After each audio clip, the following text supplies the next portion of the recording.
श्री गणेशाय नमः।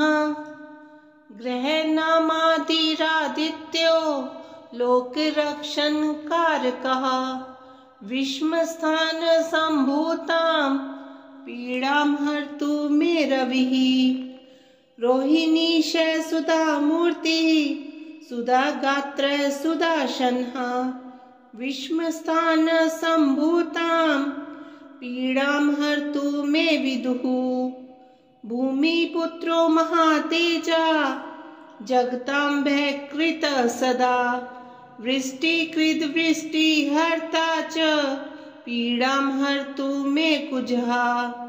उत्पातरूपो जगतां चंद्रपुत्रो महाद्युतिः सूर्यप्रियकरो विद्वान् पीड़ां हर्तु मे बुधः।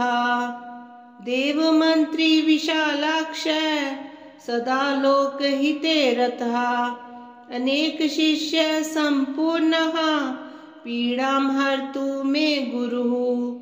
दैत्यमन्त्री गुरुस्तेषां प्राणदश्च महामतिः प्रभुताराग्रहाणां च पीड़ां हर्तु मे भृगुः। सूर्यपुत्रो दीर्घदेहा विशालाक्ष शिवप्रिया मंदचार प्रसन्नात्मा पीड़ां हर्तु मे शनिः। अनेक रूप वर्णेश्च शतशो सहस्रदृक् उत्पात रूपो जगतां पीड़ां मे तमः। महाशिरा महावक्त्रो दीर्घदंष्ट्रो महाबलः अतनुश्चोर्ध्वकेश्च पीड़ां हर्तु मे शिखी। ओम ततः स तुलसीदासा सस्मार रघुनंदनम हनुमन्तं तत्पुरस्तात् तुष्टाव भक्तरक्षणं। धनुर्बाणधरो वीरः सीता लक्ष्मण संयुतः रामचंद्र सहायो मां किं करिष्यत् युजं मम। ओम हनुमानञ्जनी सूनो वायुपुत्रो महाबलः महालांगुल निक्षेपे निहताखिल राक्षसः। श्रीराम हृदयानंद विपत्तो शरणं तव लक्ष्मणे निहिते भूमौ नीत्वा द्रोणाचलं युतम्। यया जीवित्वा नाद्य ता शक्तिं प्रगटिं कुरु येन लंकेश्वरो वीरो निशंकः विजित्स्त्वया। दुर्निरीक्ष्योऽपि देवानि तद्बलं दर्शयादुना। यया लंका प्रविश्य त्वं ज्ञातवान् जानकी स्वयं। रावणतः पुरेत्युप्रेतां बुद्धिं प्रकटीकुरु। रुद्रावतार भक्तार्ति विमोचन महाभुज कपिराज प्रसन्नस्त्वं शरणं तव रक्ष माम्। इत्यष्टकं हनुमतः यः पठेत् सद्यान्वितः सर्वकष्टविनिर्मुक्तो लभते वाञ्छितफलम्। ग्रहभूतार्दिते घोरे रणे राजभयेथवा त्रिवारं पठेन्नाथ शीघ्रं नरो मुच्येत संकटात्। शनिश्चराय शांताय सर्वाभीष्टप्रदायिने शरण्याय वरेण्याय सर्वेशाय नमो नमः। सौम्याय सुरवन्द्याय सुरलोकविहारिणे सुखासनोपविष्टाय सुंदराय नमो नमः। घनाय घनरूपाय घनाभरणधारिणे घनसार विलेपाय खद्योताय नमो नमः। मंदाय मंदचेष्टाय महनीय गुणात्मने मर्त्य पावन पादाय महेशाय नमो नमः। छायापुत्राय शर्वाय शर्तुनीरधारिणे चरस्थिर स्वभावाय चंचलाय नमो नमः। नीलवर्णाय नित्याय नीलाञ्जननिभाय च नीलाम्बरविभूषाय निश्चलाय नमो नमः। वैद्याय विधिरूपाय विरोधाधार भूमये भेदास्पद स्वभावाय वज्रदेहाय ते नमः। वैराग्यदाय वीराय वीतरोगभयाय च विपत्परम्परेशाय विश्ववन्द्याय ते नमः। गृधन्वहाय गूढाय कूर्मागाय कुरूपिणे कुत्सिताय गुणाढ्याय गोचराय नमो नमः। अविद्यामूलनाशाय विद्याविद्यास्वरूपिणे आयुष्कारणाय पदुद्ध धर्तरे च नमो नमः। विष्णुभक्ताय वशिने विविधागम वेदिने विधिस्तुत्याय वन्द्याय विरूपाक्षाय ते नमः। वरिष्ठाय गरिष्ठाय वज्रांकुशधराय च वर्धावे हस्ताय वामनाय नमो नमः।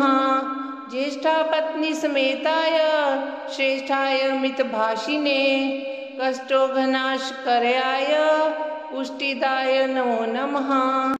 स्तुत्याय स्तोत्रगम्याय भक्तिवश्याय भानवे भानुपुत्राय भव्याय पावनाय नमो नमः। धनुर्मंडल संस्थाय धन्धाय धनुष्मते तनुप्रकाश देहाय तामसाय नमो नमः। अशेष जनवंध्याय विशेष फलदायिने वशीकृत जिनेशाय पशूनां पतये नमः। खेचराय खगेशाय घननीलांबराय च काठिन्य मानसायार जगन्सतुत्याय ते नमः। नीलछत्राय नित्याय निर्गुणाय गुणात्मने निराम्याय निन्द्याय वन्दिनाय ते नमः। धीराय दिव्यदेहाय दीनार्तिहरणाय च दैन्यनाशकराय जजनगण्याय ते नमः। क्रूराय क्रूरचेष्टाय कामक्रोधकराय च क्लत्रपुत्र शत्रुत्व कारणाय नमो नमः। परिपोषित भक्ताय परभीतिहराय च भक्तसंग मनोभीष्ट फलदाय नमो नमः। इत्थं शनैश्चरायेदं नानामष्टोत्तरं शतं प्रत्यहं प्रजपन्मत्योर्दीर्घमायुर्वाप्युर्यात् इति। रक्ष रक्ष हरे मां च निमग्नं कामसागरे दुष्कीर्ति जलपूर्णे च दुष्पारे बहुसंकटे भक्ति विस्मृति बीजे च विपत्सोपान दुस्तरे अतीव निर्मल ज्ञान चक्षुः प्रच्छन्न कारणे जन्मोर्मिसंग सहिते जोशिन क्रोग संकुले रतिस्तोत्र समायुक्ते गंभीरे गौर एव च प्रथमामृत रूपे च परिणाम विशालये यमालये प्रवेशाय मुक्ति द्वारादि विस्मृतो बुद्ध्यातरन्या विज्ञाने उद्धरास्मानतः स्वयं स्वयं च त्वं कर्णधार प्रसीद मधुसूदन मद्विदा कतिचिन्नाथ नियोज्या भव कर्मणि सन्ति विश्वेश विद्यो हि विश्वेश्वर माधव ना कर्म क्षेत्र में वेदम ब्रह्मलोको यमीप्सितः तथापि च सप्रिया कामे त्वद्भक्ति व्यवधायके हे नाथ करुणा सिंधो दीनबंधु कृपां कुरु त्वं महेश महाज्ञाता दुःस्वप्नं मां न दर्शय ब्रह्मणा निर्मितं स्तोत्रं भक्तियुक्तश्च ये पठेत् स चैवा कर्म विषये नानिमग्नो भवेत् ध्रुवम्। ॐ वसुदेवं सुतं देवं कंसचाणूरमर्दनं देवकी परमानन्दं कृष्णं वन्दे जगद्गुरुम्।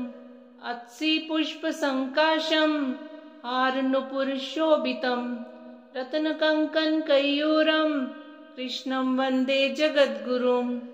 कुटिलालकसंयुक्तं पूर्णचन्द्रनिभाननं विलसत्कुण्डलधरं कृष्णं वन्दे जगद्गुरुम्।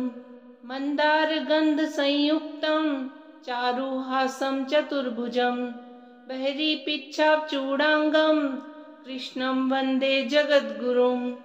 उत्फुल्लपद्मपत्राक्षं नीलजीमुत्सन्निभं यादवानां शिरोरत्नं कृष्णं वन्दे जगद्गुरुम्। रुक्मिणीकेलिसंयुक्तं पीताम्बरसुशोभितम् अवाप्ततुलसीगन्धं कृष्णं वन्दे जगद्गुरुम्।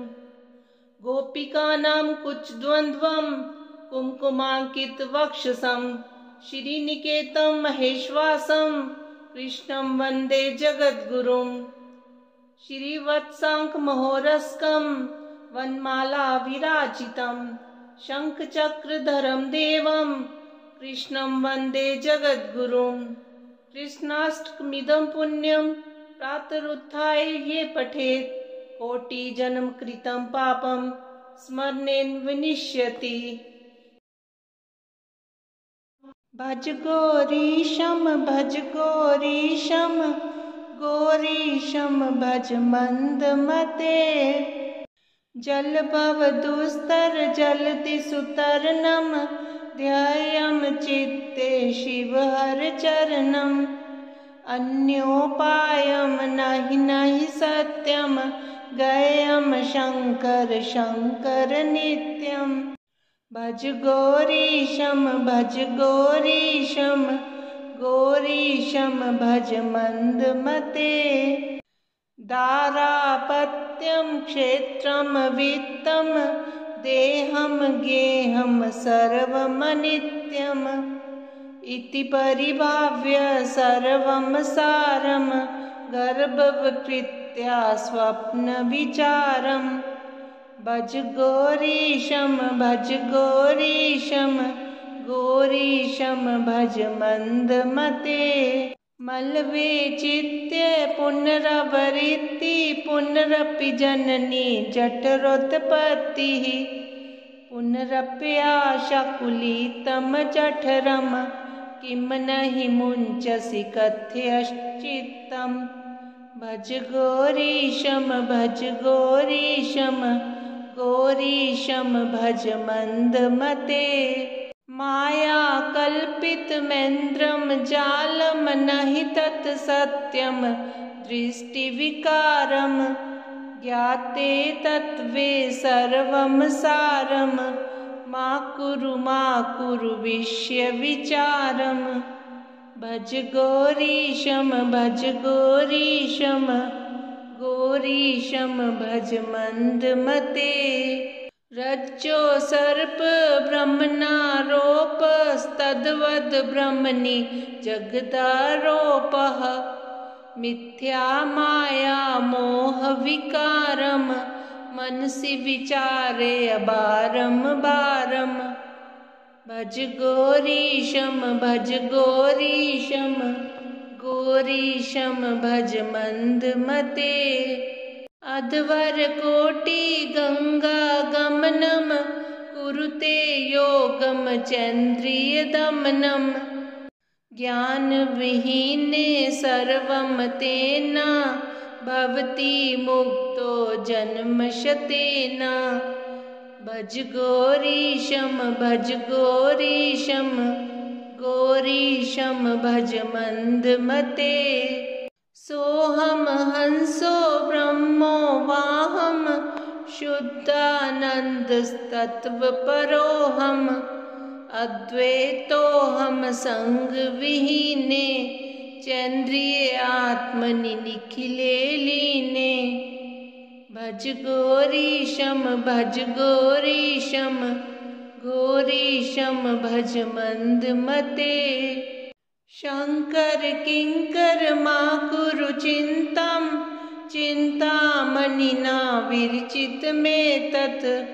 यः सद्भक्त्या पठति नित्यं ब्रह्मनिलीनो भवति सत्यं। भज गौरीशम भज गौरीशम गौरीशम भज मंदमते।